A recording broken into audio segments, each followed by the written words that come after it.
Most things in your life are relational. If you're struggling with something like fitness, what you're actually struggling with is your relationship to fitness. If you're struggling to diet and lose weight, what you're struggling with is your relationship with certain foods. And often, when you're struggling in your relationship, there is parts of your relationships you're struggling to relate in a way that is helpful. In today's session, what I'm going to share with you are 6 relational levers that you can pull in order to transform your relationships. Now, if you're listening to this from a perspective of sales and marketing and wanting to grow your business, this will help. If you want to change your fitness, it will help. These are principles, not methods. They apply to all areas of their life. And I want to take you back to a time in my life where I wanted to change my business. And also I wanted to change my relationship. So I hired a relationship coach. And in that session, in the sessions that unfolded in the relationship coaching, there were these principles that I learned around building great relationships. And I thought to myself when I was running my gym at the time, hang on a second, these apply not just to building a great relationship, but they also apply to having better communications with clients, building deeper foundations with the people I already served. And what I started to do, I started to build, first of all, I built these 6 levers and really started to use them as a method to work out what was going wrong in my business at any given point, almost like a troubleshooting technique, because I could always, within a couple of minutes, work out what relationship building lever I wasn't pulling and what problem it was causing. And as I go through the session, probably what you'll learn and what you'll come to understand is that all of these matter. Individually, all of these things matter, and they will help you build deep, connected relationships in your business, in your life, in with your fitness, whatever it is that you're going to be thinking about as I'm talking. But what I want you to think about is having all of these in place, they turbocharge one another. One helps one another. And I'm going to give you examples as we're going through this as well. So let's dive straight in because I think it's going to be really helpful for us to get going. Now, this style of this video is one way me talking about 6 very, very complex principles, not complex, very simple actually, but six principles. But what I would invite you to do if you're listening to this as a podcast, or if you're watching this as a YouTube video, is pause after each principle and think about answering the questions that I pose. Because honestly, like doing each of these 6 principles and actually putting them into your relationship with your fitness or your relationship with your clients or your relationship with your prospects, it will dramatically shift the way that your business performs. It will dramatically shift your fitness. It will, honestly, it's so helpful. Okay, so let's start with the first lever. The first lever is frequency. Double the dose. Whatever you're doing, so say, for example, I'm trying to get more clients. Say one of my issues in my world at the moment is I'm trying to get more clients. But the problem is I'm not prospecting. I'm not going out there to the marketplace. And perhaps I might show up online, or I might go to networking events, or I might send referral requests out to my current clients, or whatever it is that you're doing. And let's pretend you do that. If you were to track back over the last 30 days and you did that twice. Now, what we want to do is we want to double the dose. We want to double the frequency to whatever we're trying to change the relationship with. Now, here's the thing, is that when, for example, someone is trying to show up more, I want to show up more online. I've seen this so many times for so many different coaches and consultants, especially. I want to show up more, and they say, I'm going to go from posting once a month or once every now and again to then I want to post every day. Now, the problem being is that the frequency is so vast. It's so quick. They often get overwhelmed, get to 4 or 5 days in and stop.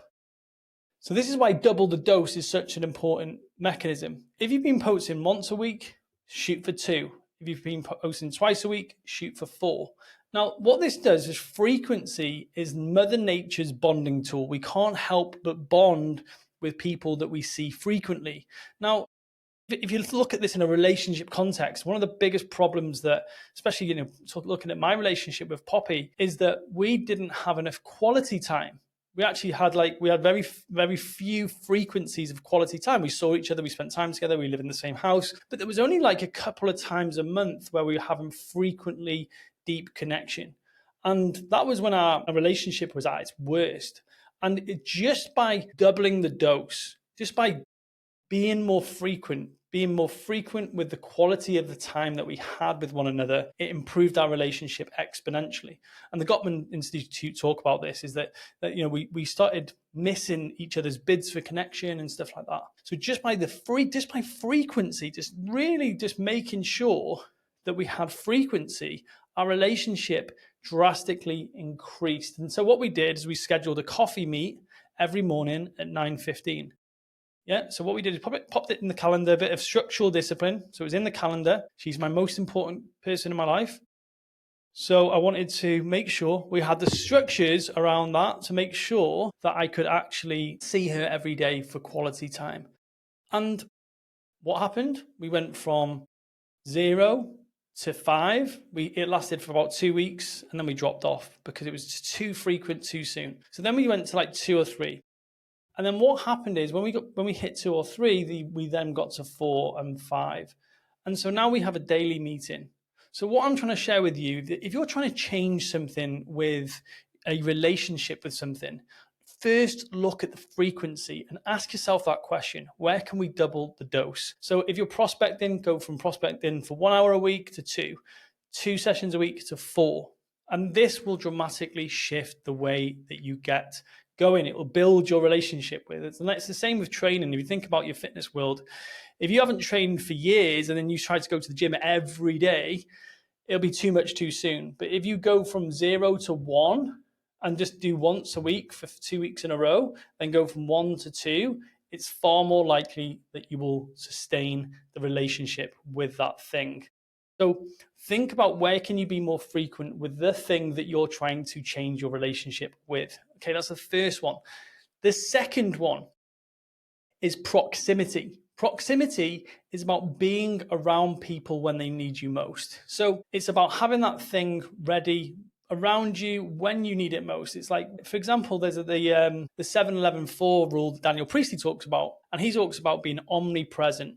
It's just building up a really big picture of someone. And I remember looking back when I used to connect with people in person when I had a bricks and mortar gym, is that what would happen is I would see someone out and about, and they would see me, for example, in the local cafe. And then I might have a hi-bye relationship with them. Then I'll be like, hi, bye. Those hi-bye relationships. You just, those same people you see frequently, and you say hi and bye. You always say hi to them. You always say bye to them as you walk into the same place. But then when I would see the same people in the local pub or in the local supermarket, it would be like, oh, hey, how are you doing? How are you doing? And that conversation would be that little bit more, it'd be a little bit deeper, because I was like, oh, we go to the same cafe, we go to the same supermarket, we drink in the same pub. And that relationship would deepen ever so slightly. Well, that's the thing, is that sometimes is that we actually do need proximity in order to help people build a picture of us. And that's something that I think that is super important when it comes to especially online businesses. Now, the thing is that what I noticed is that when I have built up a picture of someone who's like on LinkedIn and on Facebook, then on Instagram, I start to just trust them that tiny bit more. And in a like, we've talked about trust recession and maybe in certain podcasts, is that online, when you can start to develop a clear picture of that, okay, this is a real person. Okay, they show up in different ways. They talk on Instagram in a certain way. They talk on Facebook in a certain way. What proximity does, it starts to help you build up a mental picture of that person. And also, it just shows that that's how you show up. So proximity is also being around your client when they need you most. Now, this can be a real simple mechanism. In the gym, we used to have a text messaging service as part of our CRM, and we were able to send check-in messages. They were generated by us, and then we just send them through the portal, and it would say to the client, hey, just thinking about you, any help, feel free to reach out. But sometimes I just used to do that manually. And a good friend of mine, Tim, and I were talking about like when our fitness business is at their best. It's when the group of trainers or the owners are still reaching out to clients and checking in on them and really showing that they care, because it's showing that you're around your customer when they need you most. Now, what I want you to think about is like, whatever you're trying to develop a relationship with, is like, how can you start to build up a multi-touch point relationship so you can really build that out? Like, for example, omnipresence is a really good strategy for so many people, like being on LinkedIn, being on Facebook, being on TikTok if you've got an online business. If you're a bricks and mortar business, are you a bricks and mortar business owner that needs to start going to different dinners? Then you need to go to events. You might need to go to different charity dues. You need to go to some. I was very, very good at this when we had the gym, because what I would do is I would go to schools and speak at schools for free. I would go to networking events and speak at the networking events. I would give things to charity events. I would be omnipresent, so people would see me as that go-to person for fitness in the local area. And sometimes it would take them a while to have this experience of me before they came in and goes, oh, do you know what? I've been thinking of being doing fitness for a while. But as soon as they make that decision, you're the person that comes to their mind. Now, what this actually means as well, and this is like a frequency and a proximity thing. I remember I used to have my email list in my gym. I had it for years, and I sent out infrequent emails. If you're on my email list, now I email every day. I email my thoughts every day. And I've had this multiple times, is that I've sent an email out and I've checked my analytics. I've seen who's opened it. I see who's not opened it. And the same people have opened it. And I've felt all deflated. Or no one's responded today, or nothing's come back today, or no one said yes today, or no one's joined today. However, I've had it on multiple occasions, where someone has said, oh, Ben, I read your email that time and it really helped me. And it actually made me book the call today. And like, this has been on multiple occasions. I had a guy on my email list for 7 years. And one day he had what's called the Harajuku moment, the FUCK it moment. Yeah, the fuck it moment, where they go, right, I've had enough. This is it. And my email landed in his inbox at precisely the moment he needed it. It was then he clicked on the link, he came in, and he bought a year of my highest program subscription. And what that meant is that if I actually looked, and it just for for kind of ego's sake, I don't know what it was, I actually looked at the investment he made. If I was to divide that by how many emails it took me to get him to put a point to say yes, he would have been paid me something like £50 an email. And that's what we sometimes forget, is that being around our prospect when they need us most, being proximal, that lever, it's that point where they go, do you know what? So-and-so has always been there, saying that they're ready to serve me, ready to support me. When I make that decision, they're the first logical choice. And that's when you get great business. And I've got lots of people in my world that I know at some point I will buy from, because I might not be there now. I might not have that problem now, but when I do have that problem, I'm going to be going straight to them. Because they show up all the time. I see how they show up online. So it's a kind of an indicator of how they're going to show up in person. So proximity is actually a more important relationship builder than we probably want to give it credit for. So that's the second one. The third one is intimacy. So we've got frequency, then we've got proximity, then we've got intimacy. Intimacy is a two-way road. And this is something that really kind of made me realize, especially especially when I first learned this stuff, is that you don't win friends and influence people by giving them encyclopedias every day. And what this means is that so many people, especially when you want to sit in the expert position, like in the expert chair, and my default from someone who'd been in education, higher education, I like to sit in the expert chair, and I like facts, figures, numbers, grams of magnesium. It's just like things I used to tell people about. Isn't there a saying, like, no one cares how much you know until they know how much you care? And what they get that from is intimacy. It's when you ask and you give. Now, this is something that what happens is, especially in your marketing and especially in the way that you run your business, is that if we're constantly giving people information, we're never really giving them an opportunity to divulge their struggle and their challenge. So this could be a key balance for you in terms of how you communicate, especially online, especially in your personal relationships. Is that, like, if you think about a relationship when you're with someone who just talks about themselves, and their accomplishments or information they know, and they never give you a chance to talk, it's not a great relationship. Like, it's not really relational. You're not really getting a chance to throw and catch. So what happens with intimacy is that you ask and you give, and you ask and you shut up and listen. And this is the really important point, is that I think one of the big successes I had, especially at the start of my career when I was a health consultant, really, because I would give somebody a 50-minute, I think it was 50 minutes, I was going to say 50 questions. It wasn't 50 questions, it was about 150 question health report that they used to fill out. And I remember they'd come into the consultation room and they would just first of all say, by the way, I've never told anyone so much about myself in my whole life. And I had asked them to just fill out everything from their current fitness levels, to their stress, to their relationship issues, to their challenges, to how many times they went to the toilet every single day. By the way, it was amazing about how many people don't go to the toilet like daily. I was astounded. Like, that blew my mind. Like, people would go weeks without going to the toilet. It's just like, it was really common. And I was like, wow. But they shared these intimate details with me. So when they came into the consultation room, they felt really, really in a great vulnerable place. It was a very vulnerable place. They disclosed so much to me, but at the same time, I'd asked them lots of questions so that when I did give advice or when I did give some information, they knew that I knew about them. They knew that I cared.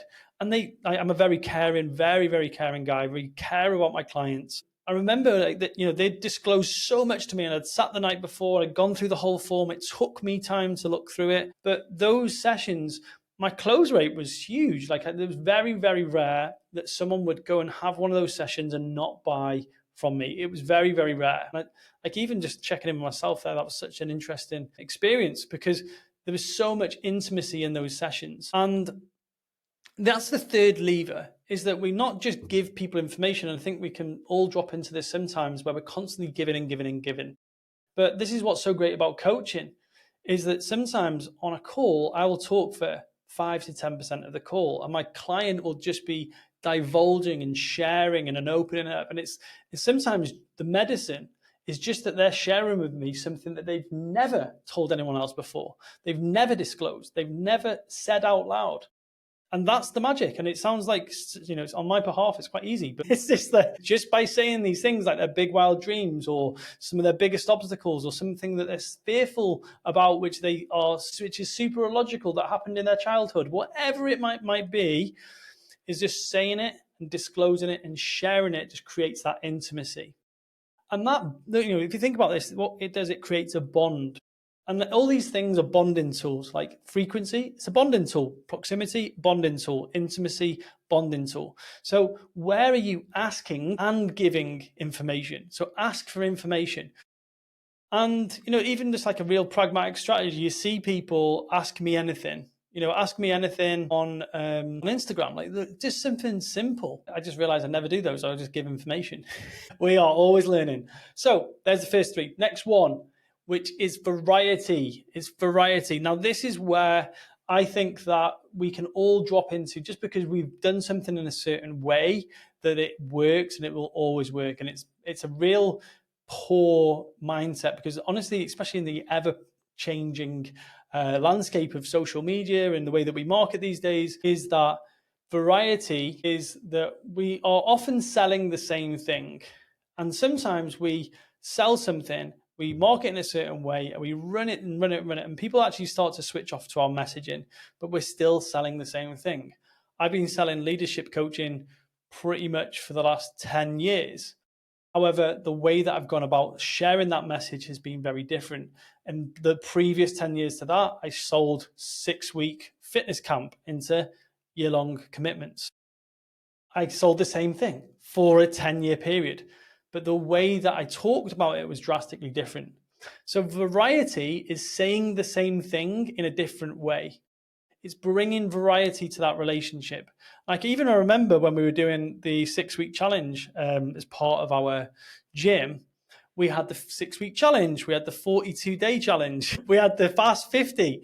If we just added on an extra week, the fast 50, and it was 50-day challenge, and it was 50 things that they had to do. It was like it was exactly the same thing, but just verbalized in a different way. So what you can do with this, like this is even a marketing thing or a communication thing, is look at how you currently talk about your service frequently.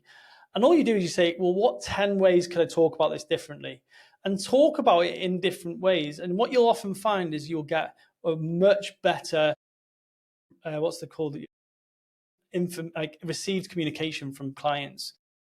And what variety does, it starts to, to touch people in different ways. Like, for example, I send probably a page-long email every single day. So most of my emails, I try to keep around about 2,200 characters because they're the length of Instagram. And I just use the same thing. But it's like one of the things that I found is that if I do a real long one, then if I do a super short one, it's a bit of variety. That communication difference is so helpful. Even in your intimate relationship, if your partner is so used to your love language being acts of service or of quality time. So for example, actually recently I've actually got it in front of me. So they got this thing here. This is the Osmo Pro 3, the Pocket 3.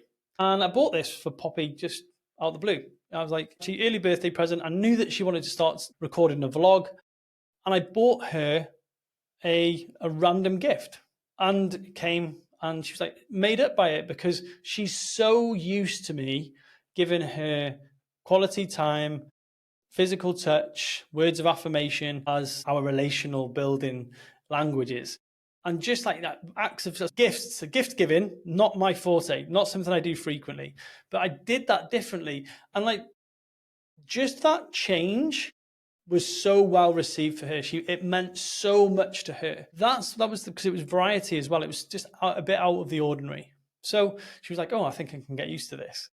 So if you think about this, it's like looking at how the variety that you're bringing to your relationships. This is like a no-brainer anyway. But what I often find is just changing the way you do things. And this again, I use the business example for this, is that we used to do all sorts of things for clients. But one of the things that we used to do is a beer and pizza night. And what we did is we did a 500 calorie workout. So they used to wear My Zone belts, and they'd burn 500 calories.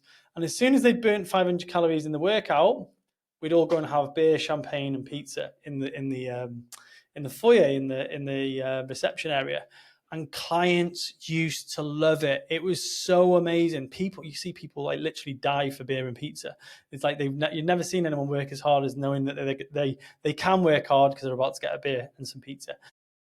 And they loved it because there was a gift in there, quality time in there, great experience, and it was different. We hadn't done that before. We'd always done things like climb mountains, and it was just that difference, that variety. So variety is one of the most important relationship building levers, because sometimes even in our intimate relationships, we can get caught in the mundane. Next one, okay? This is probably my favorite. I could probably do a whole podcast just on this, because this relationship lever alone changed my business. It changed me as a person. It changed me as a practitioner, as a coach, as a consultant, all these things, right? And I'm going to walk you through it. It is magnitude. It's offers of high perceived value. Now, why is this important? Because we stick in relationships which are high, where there is high perceived value. We stay in relationships where there's high perceived value. And what, especially from a coaching perspective, is that when I put an offer out into the marketplace which has high perceived value for you to receive it and like use it, is that you will read it, listen to it, and think, oh yeah, actually that's for me. And let me share how this works. Offers of high perceived value means that it's worth a lot to me. So whatever it is that I'm asking you to do in this relationship, it's of high perceived value. A little story for this is like, hey Poppy, do you want to go out for food? Or where do you want to go? And I say nay, which is our local like kind of cafe. And she's like, not really feeling it. Okay, well, what happens if we went to Wagamama's? My Poppy's a Wagamama fiend, so am I. And she's like, oh yeah, go on then, okay.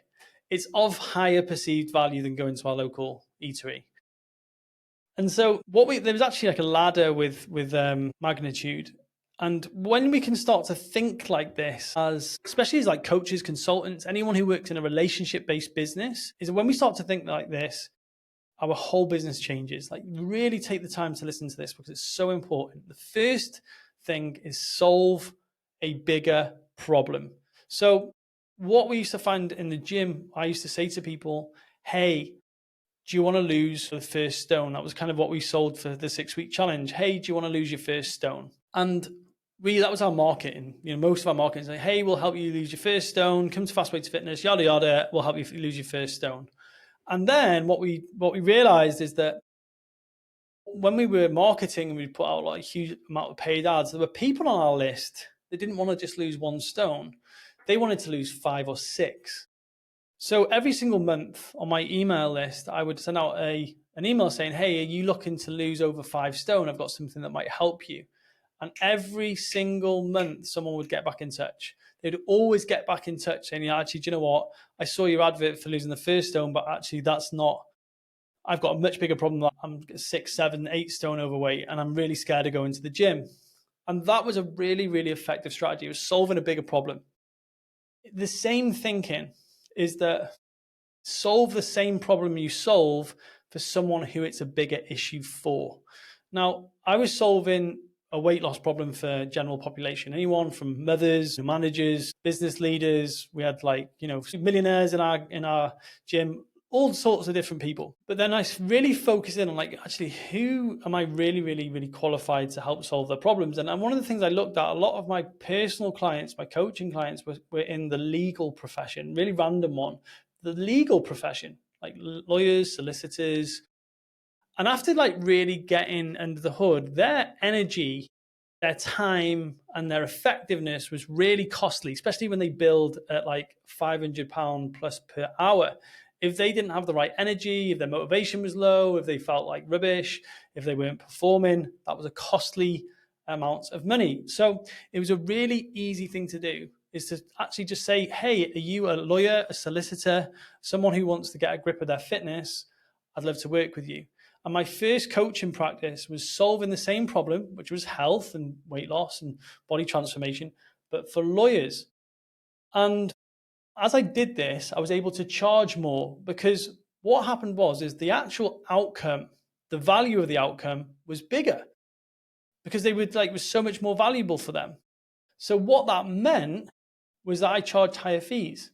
So I went from charging £30 for an hour of personal training to £300 an hour for an hour of coaching. So what happened dramatically is that it was a 10x for me. A lot of things I talk about is a 10x. And just by solving the same problem for someone who it was a bigger issue for, it allowed me to drastically increase my prices. And this is how you want to be thinking.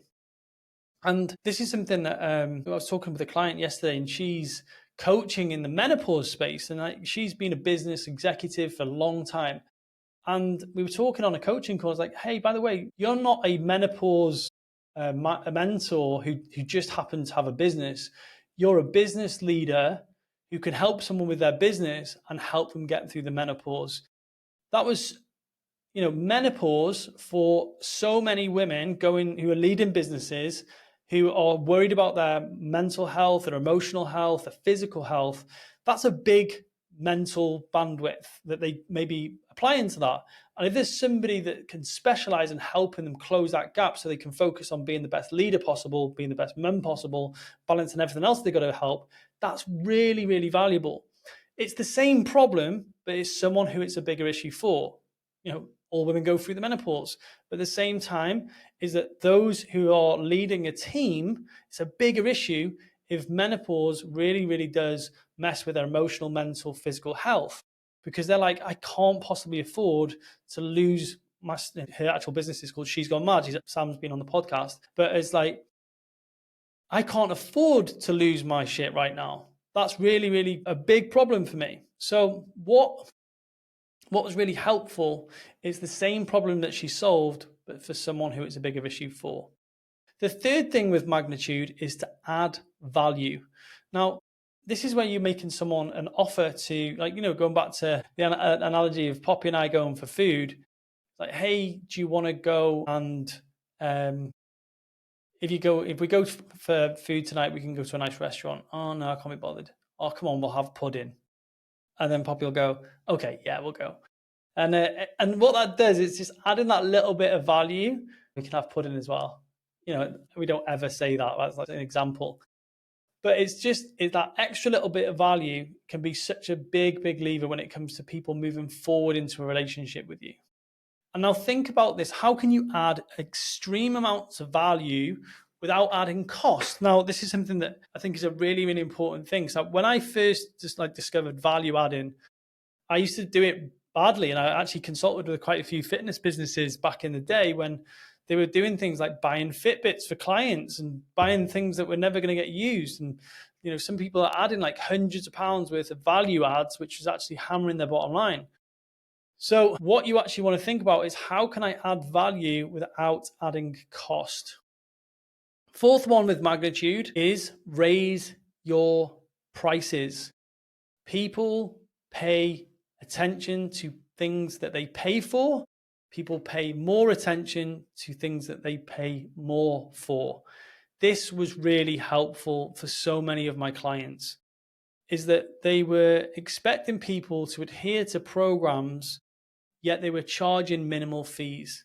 Now, this is the biggest problem that you have, is that people like value their health, for example, but they also put a value on their health. And one of my clients one day, he missed one of my sessions, or two of my sessions.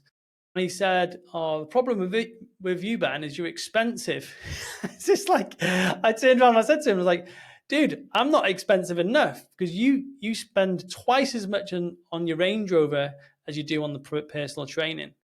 And in that moment, he goes, yeah, I remember him slowing down. He's like, yeah, you're right. And I was like, it's a good point. You spend more on this vehicle that you drive around in than you do on your body. Like, think about that.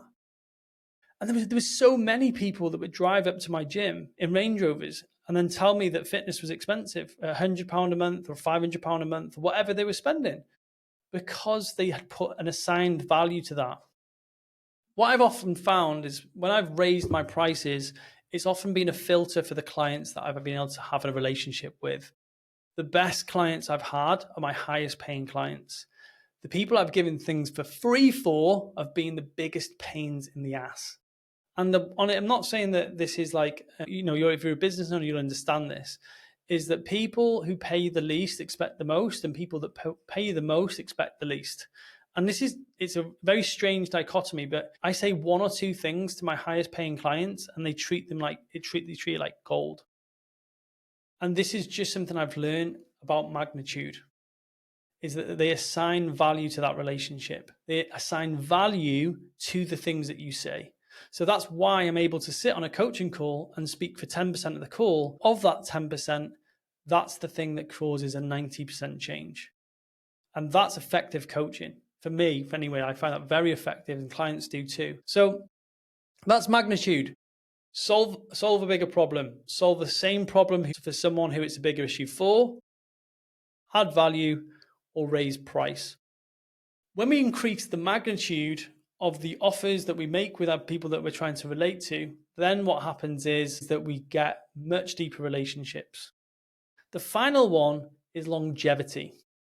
Now, longevity is where the relationship continues. And this is the biggest problem I see with a lot of people when they create businesses, is they create a long-term volume of a customer, which is really low.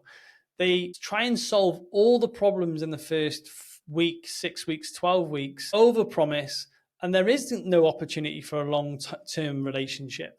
And this is like saying, it's like going into a relationship trying to be perfect for the first 12 months and setting such a high bar that it's just impossible to sustain. If you think about this, it's like long-term game, like play the long game. And what I realized, and this is something I realized in my fitness business, is I used to go in and I say, I will transform your life in 21 days. That was my slogan. I was like, sorry, 28 days. Transform your life in 28 days. You ain't going to transform your life in 28 days. I know that now. However, that was my promise. It was a really big, bold promise.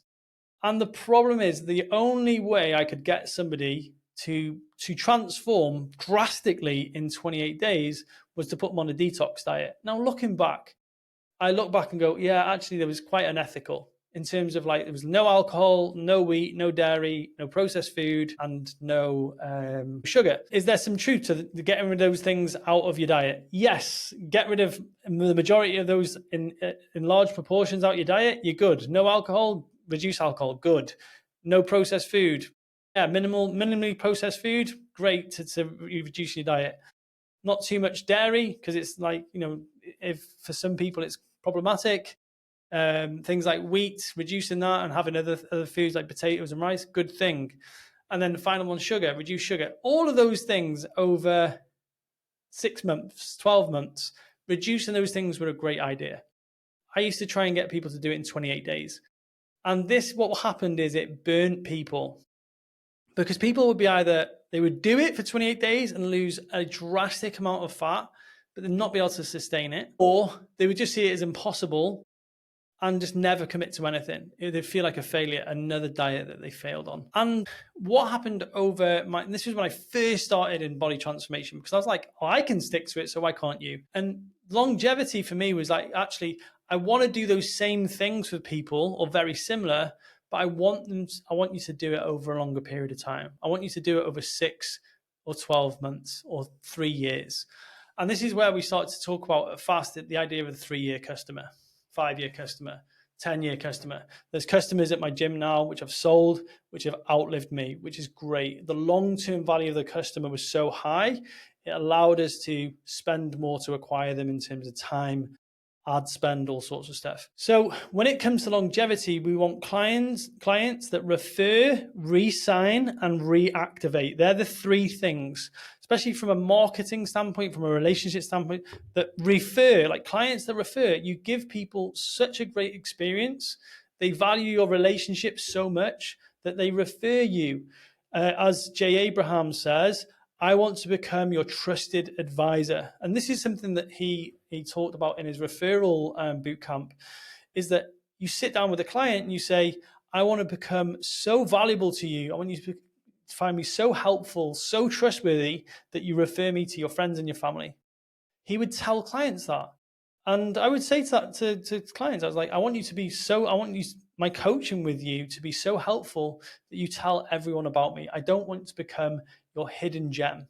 And I was even talking with a client yesterday, and she said, like, I don't want to share you. You're mine. And it was interesting because, like, when you're someone's coach, it's quite a personal thing. And so, one of the things that you've got to help clients do is refer. So, clients that refer, because what happens is that if one of the best things ever is when a client refers you to another friend, relative, vendor, or someone that they know, and you do great work with that person. It's such a vulnerable thing for you to be referred, because if you do a bad job with that person, it looks bad on the person. So you've got to remember that. It's such a vulnerable thing to refer. Re-signing is where someone comes to the end of their term and they stay for another term. And this is in my coaching practice. I'm very, very good at this. This is like a lot of my clients will re-sign.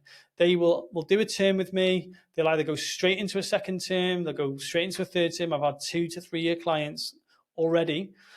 But at the same time is that they might have a break and re-sign. But what happens is, and this is more reactivate to be honest, is re-sign is that there's another reason for them to sign up with you. Now, here's the thing, especially with coaching, is that somebody might get to the end of their term and you've solved their problem. I remember working with a marketing executive, and in the first term, she wanted to go from being just a manager of a team to leading the company's marketing. In the first year, she did that. She literally, we achieved everything that she wanted to achieve in that time. And then in the second term she was like, do you know what, Ben? I've got everything I want career-wise. I've got a bit more time now. I'd love to actually start looking for love and dating and things like that. And it was like a new thing we coached around. And what happened was, in that 2-year period, her life changed exponentially, like absolute night and day. She went from worried, overwhelmed, busy, no time at all, reactive, to leading a team. She actually left the company in the end. She had a relationship. I think she got married to the guy that she met. And I remember the conversation at the end of the second year, and she said to me, "Do you know what, Ben? I've got no more problems for you to solve." That's what she actually said, or for us to solve. And that's what happened, is that she really got to a place where she was super happy, and it took her 2 years. And that's a great coaching relationship. And she re-signed for a new problem. So one of the things that you've got to be good at as a coach is helping someone see the next vision, because sometimes they will have solved the first problem. So a lot of people used to come to me in transformation coaching, and they'd lost all the weight that they had wanted to lose. I've lost my 5 stone, I've lost my 6 stone. But this is where so many coaches, especially fitness coaches, mess up. They don't sell them the next Vista. And I noticed every single time the people that lost weight and kept it off were the people that changed their goal to use their body for something better. They went and did high rocks, CrossFit, triathlon, climbed a mountain. Now they had this fit body, they went and did something. So we'd go and coach them for that. So what this means is that you've got that ability as a coach or a relationship builder to help someone see that next part of your relationship, to go that little bit deeper.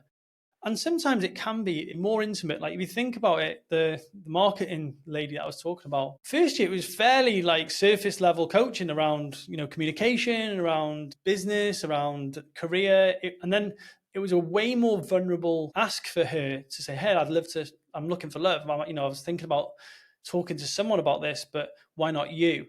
And it was a much deeper coaching agreement, because we talked around all the things around dating, love, connection, all those sorts of things. So sometimes we do have to be willing to go that little bit deeper. Like think about your intimate relationship. Is that part of what I've loved about my relationship with Poppy is we've just got deeper and deeper and deeper into our commitment with each other. And it was something that a coach said to me one day. He's like, "Ben, the only way is deeper." So if you want a longer term relationship, it's just about going that little bit deeper. Final one is reactivate. And this is where I realized there was a real big problem with me personally. When I first started out as a trainer, if somebody left my practice, I hated them. I didn't hate them outwardly. There was a bit of resent. I was like, "Why are you leaving?" I made it all about me. I was only 21, 23, maybe max, 21, 22, 23.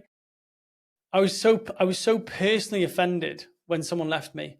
Even if I didn't say anything to them or do anything overt, they could probably tell, and I would ignore them. Like they'd even send me, "Ben, I need to cancel my payment," or "Ben, I need to leave." I wouldn't reply. And it was for a while this went on. And I actually had a customer service coach tell me this. She said, "Ben, people love you while they're here, but they hate you when they're gone. And this is because when they go, you make them feel so unwanted." And I was like, oh my gosh. I was so grateful for that.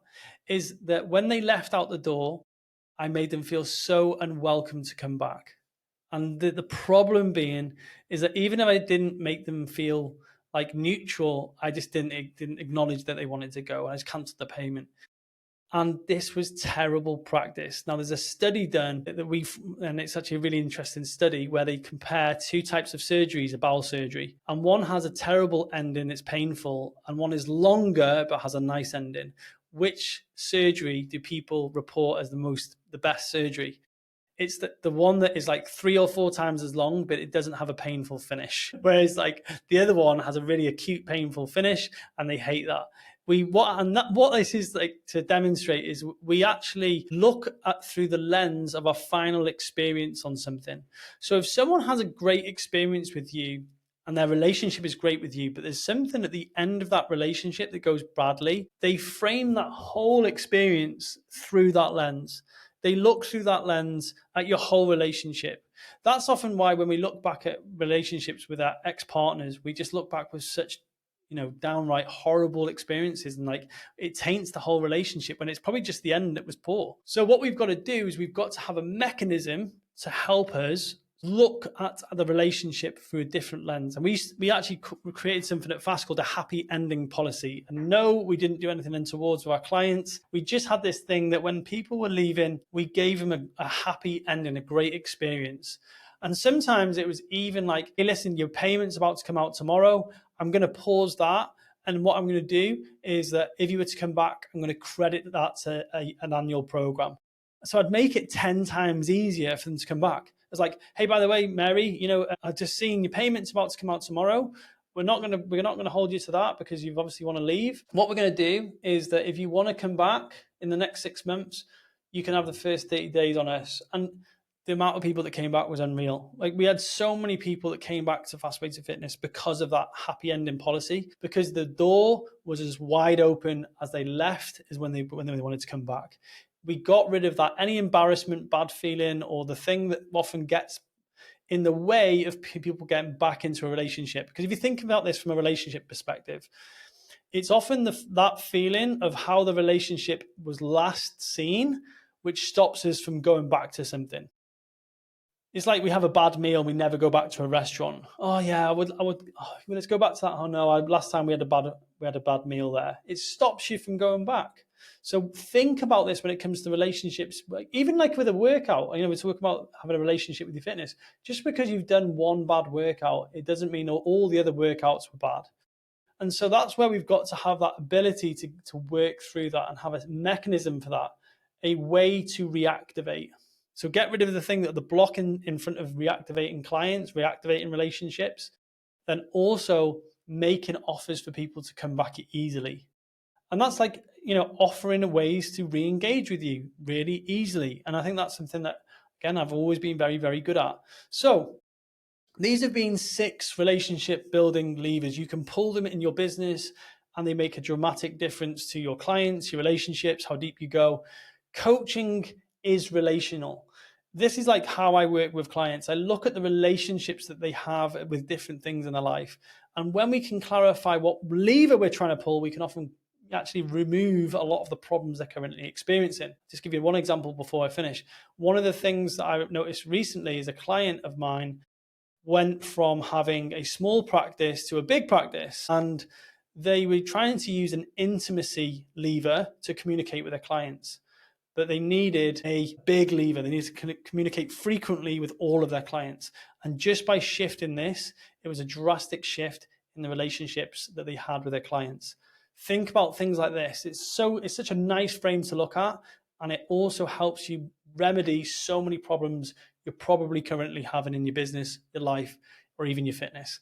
Thanks for tuning in. Give me a like, follow the podcast, and see you on the next video. Take care.